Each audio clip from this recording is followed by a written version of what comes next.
presidential election cycle. This was an amazing night, an amazing day. Former UN Ambassador Haley did secure a surprise win in Vermont, but she no longer has a viable path to nomination, with Trump's commanding performance almost certainly handing him the Republican candidacy for the third straight time.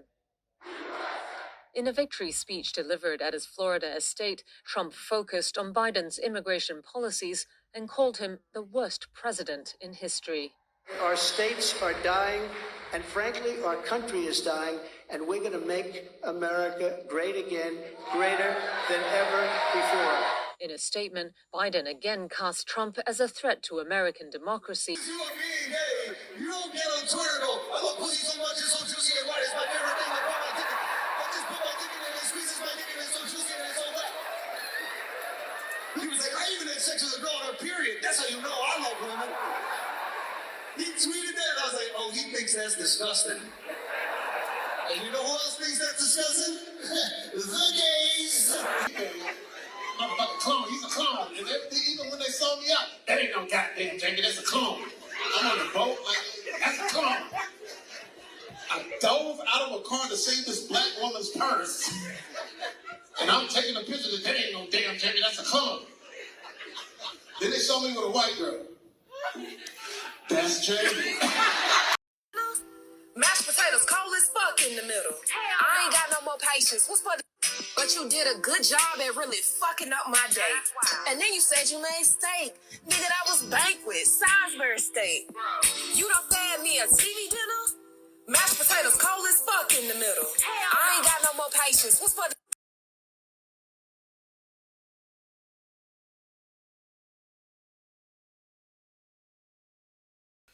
Hello everyone, welcome to this edition of The Take. I'm your host as always, Tik here. Glad you can join us here on The Take on this Thursday, March 7th, 2024.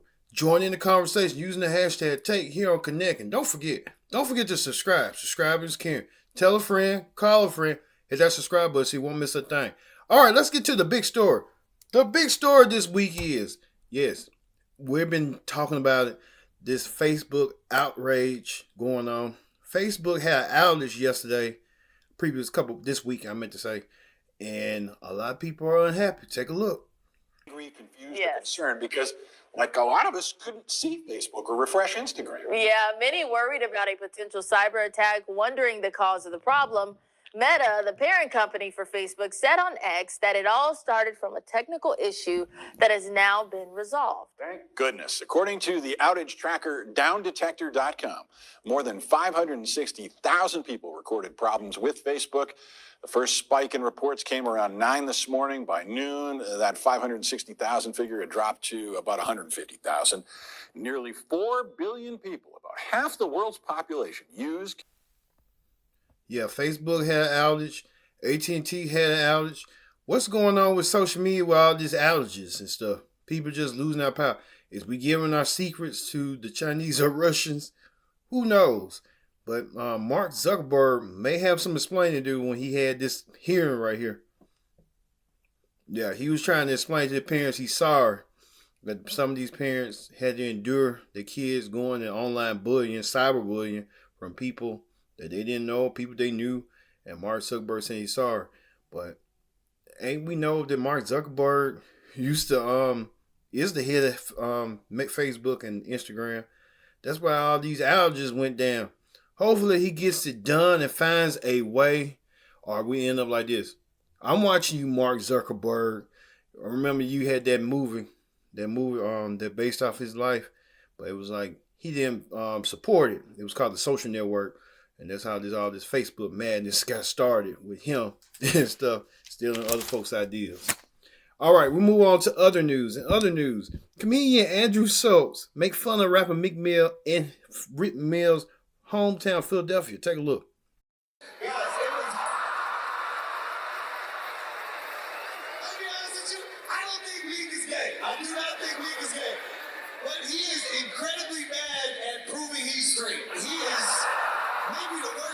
At doing that. When someone accuses you of being gay, you don't get on Twitter and go, I love pussy so much, it's so juicy and white, it's my favorite thing. I just put my dick in and it squeezes my dick and it's so juicy and it's so wet. He was like, I even had sex with a girl on her period. That's how you know I love women. He tweeted that, and I was like, oh, he thinks that's disgusting. And you know who else thinks that's disgusting? The gays. Yeah, comedian Andrew Schultz make fun of Meek Mill. He might well just say he trying to say Meek Mill, you know, a little bit on the alternative lifestyle side. I think Meek Mill been trying to that the comedian was saying Meek Mill trying to say that's why he loves a woman's private, and he elaborated more, but he made it more it seems like. But a lot of people are saying Meek Mill follows some gay stories or something on Instagram. So who knows with Meek Mill? Meek Mill may be trying to cover up something to just know that he don't want to be no part of that Diddy situation. What's going on with Diddy? He don't want no part of it. I can tell you that right now. So we'll move on from Meek Mill. In celebrity news, actor comedian Jamie Foxx jokes about dating white women while accepting an award. Take a look. Stage, I'll go back to the stand-up sort of roots, but I'll tell you in my way, it'll be called What Happened Was. And it's got all the things that happens, especially on our side of our community, being cloned and all kinds of shit. Niggas can come up with anything. Motherfucking clone, he's a clone. And even when they saw me out, that ain't no goddamn janky, that's a clone. I'm on a boat, like, that's a clone. I dove out of a car to save this black woman's purse. And I'm taking a picture that ain't no damn janky, that's a clone. Then they saw me with a white girl. That's Jamie. You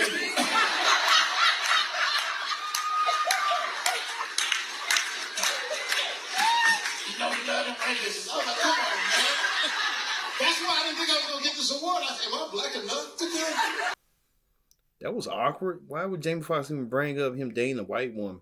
I know he had dated Katie Holmes in the past. He stole Tom Cruise, or he took Tom Cruise's leftovers and went on by his way with Katie Holmes. He never married the girl. She was just a piece of side thing for the side. You know what I mean? And then he talking about this. Motherfucking clone, he's a clone. And even when they saw me out, that ain't no goddamn janky, that's a clone. I'm on a boat, like, that's a clone. I dove out of a car to save this black woman's purse. And I'm taking a picture that ain't no damn janky, that's a clone. Then they saw me with a white girl. That's Jamie. Yeah, he thought he was being cloned and stuff. And I thought he was talking about that movie, that Netflix movie, What Happened to Tyrone. So Jamie Foxx is playing life for art, imitating life. What he's doing. So hey, here's what it is. Speaking of that, comedian Chris Tucker from Friday, he is in love with his haircut. Take a look. How I look, man? How I look? Oh! Done got me this new cut. I'm looking good. Oh, y'all see the new part on the side? I'm coming with it this year, 2024, baby. Hey, listen, my show in Atlanta, Georgia, y'all been asking me to do a show in my hometown, Atlanta, Georgia, and the show is March 14th at the Fox Theater. You know how I do it, baby. Your hometown boy from Decatur, West Greater, gonna be at the Fox March 14th. I'ma see you there in my hometown. I'm really from Atlanta. I didn't move here. I'm from Atlanta. I'm just joking. I ain't trying to show no shade. I love it, baby. March 14th. Yeah, Chris Tucker in love with his haircut.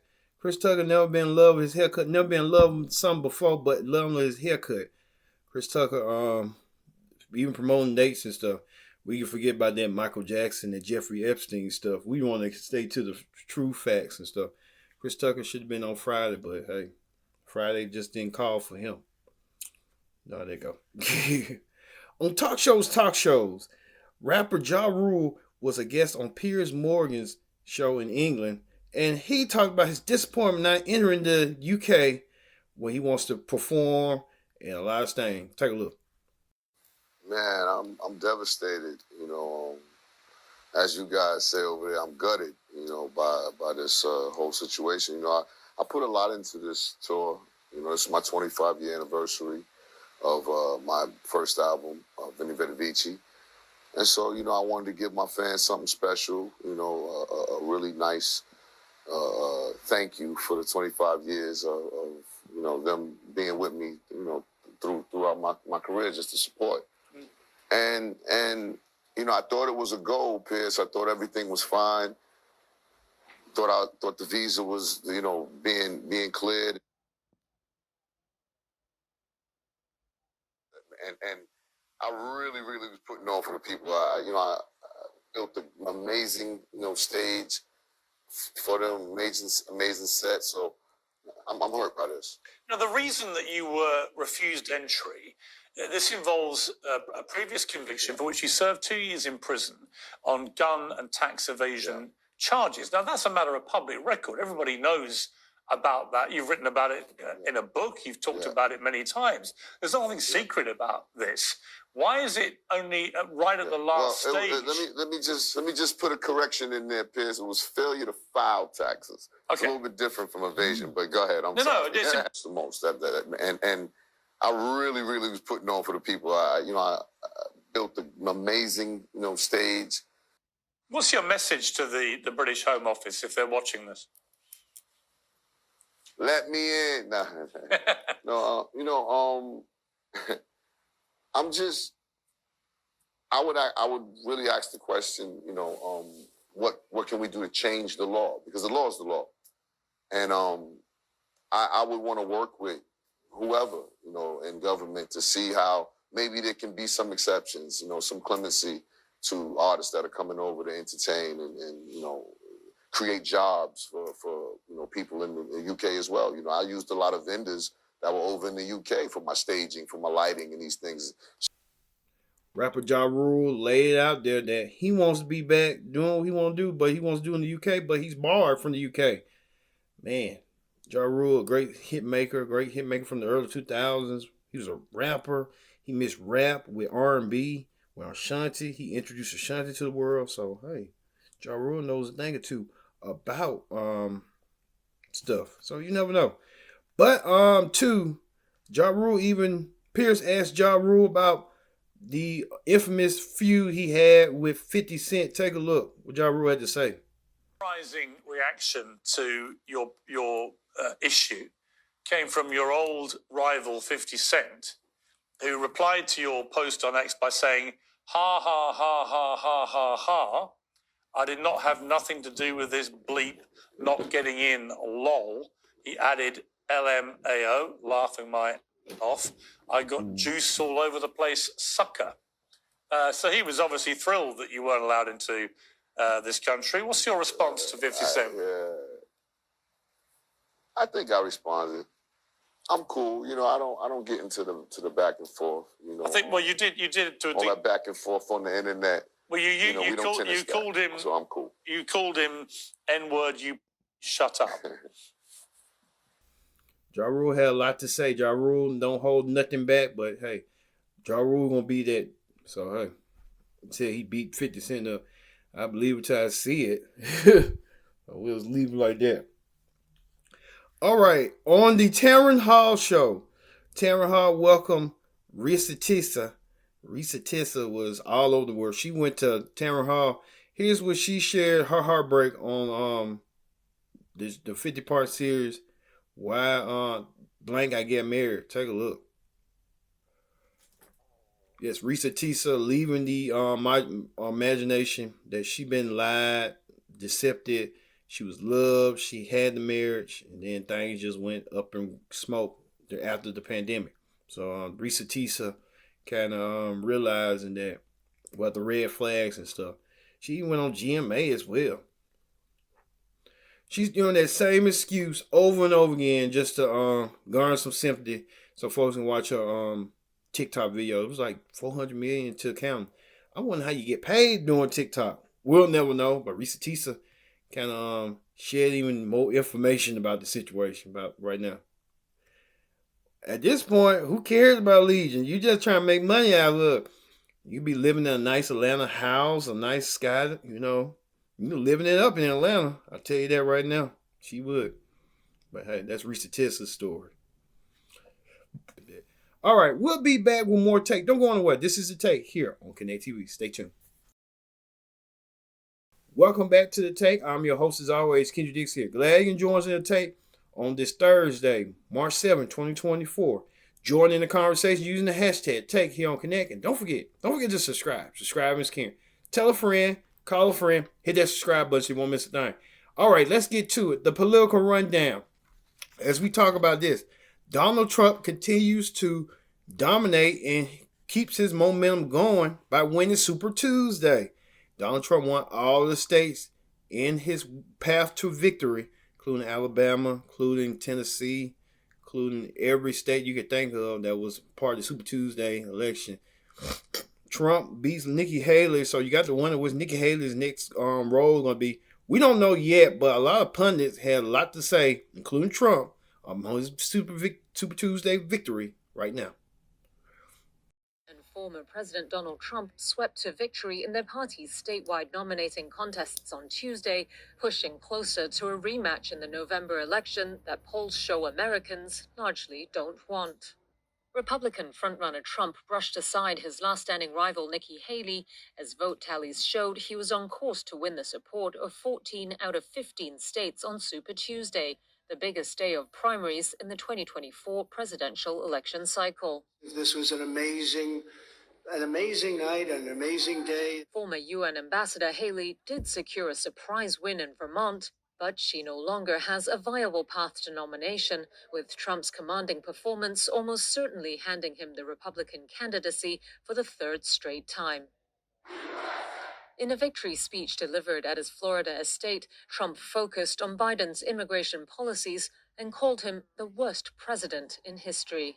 Our states are dying, and frankly, our country is dying, and we're going to make America great again, greater than ever before.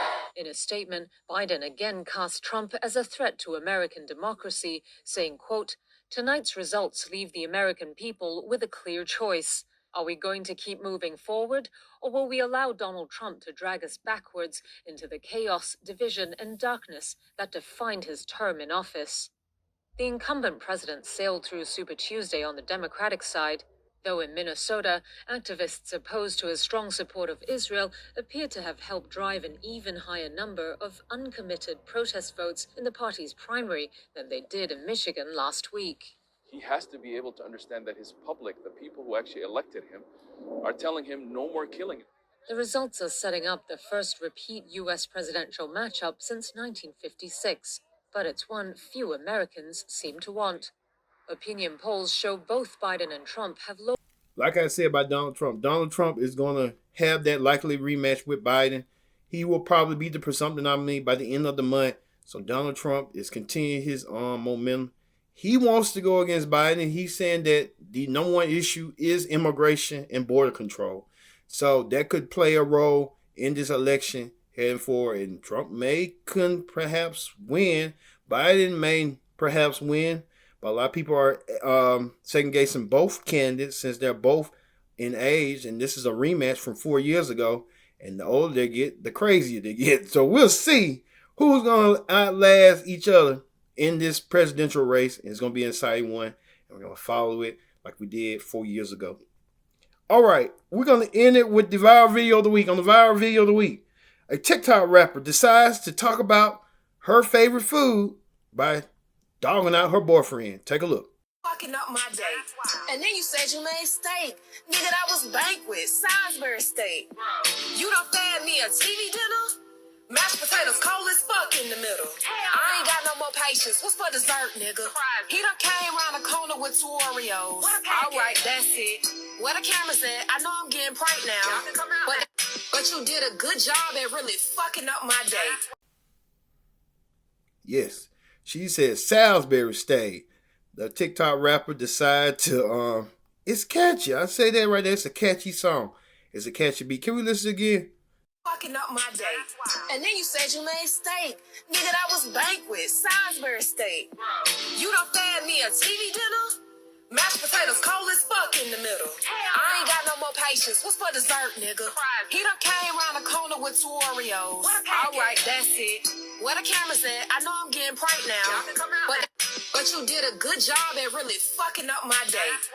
Salisbury steak. Even people are chiming in on TikTok, making their own rendition of it. Take a look.